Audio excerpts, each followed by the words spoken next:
Pernah nggak sih Anda ngerasa bingung? Pas beli buku di marketplace online biasa, harganya ya segitu.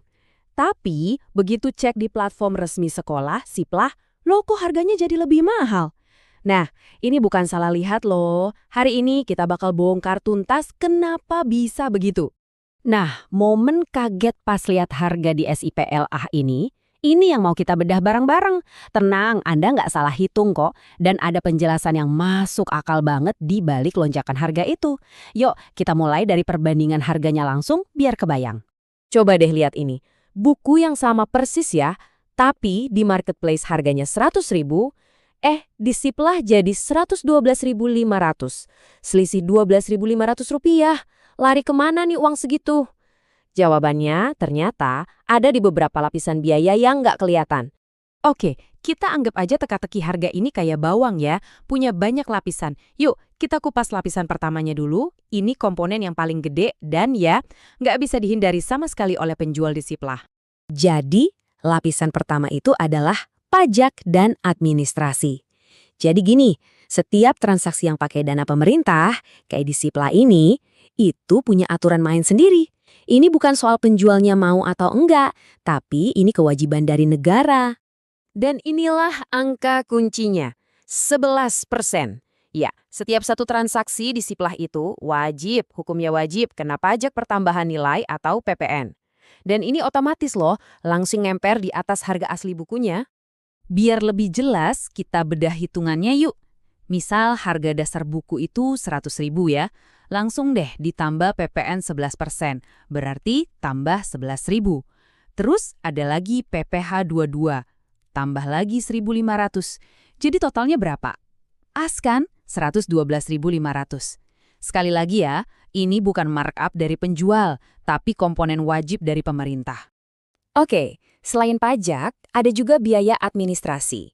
Kita harus ingat ya, ini kan uang negara, uang kita semua.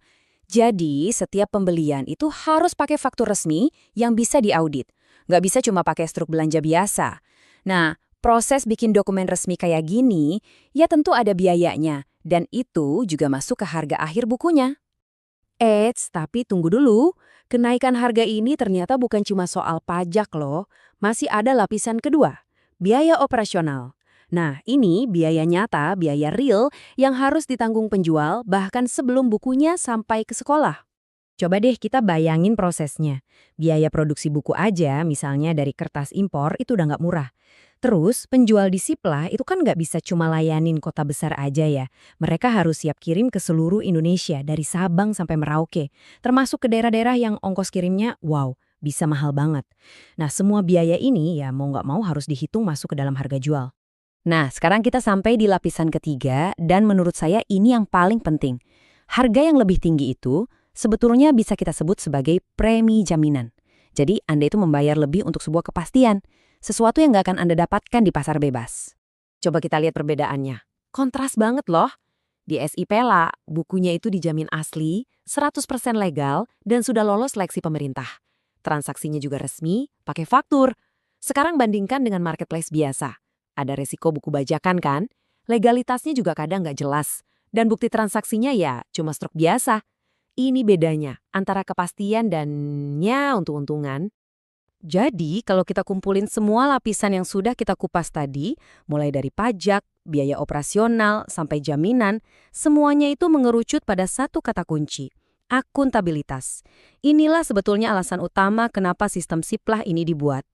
Karena kita harus ingat, dana BOS atau bantuan operasional sekolah itu kan bukan uang pribadi milik sekolah. Itu uang publik, uang kita semua. Artinya, setiap 1 rupiah yang dipakai harus bisa dilacak dan dipertanggungjawabkan. Nah, itulah kenapa penggunaan Siplah ini sifatnya bukan pilihan, tapi kewajiban yang memang diatur oleh peraturan pemerintah. Tujuannya cuma satu, menutup celah penyelewengan dan memastikan setiap rupiah dana publik itu benar-benar sampai ke tujuan yang tepat. Ada kutipan yang pas banget untuk merangkum semua ini. Sebuah konsekuensi dari sistem yang dibangun untuk transparansi dan akuntabilitas dana BOS. Jadi harga yang kelihatan lebih mahal itu sebenarnya bukan kelemahan sistem. Justru itu adalah harga yang harus kita bayar untuk mendapatkan sistem yang transparan dan bisa dipertanggungjawabkan. semacam biaya untuk memastikan uang pendidikan kita dikelola dengan benar.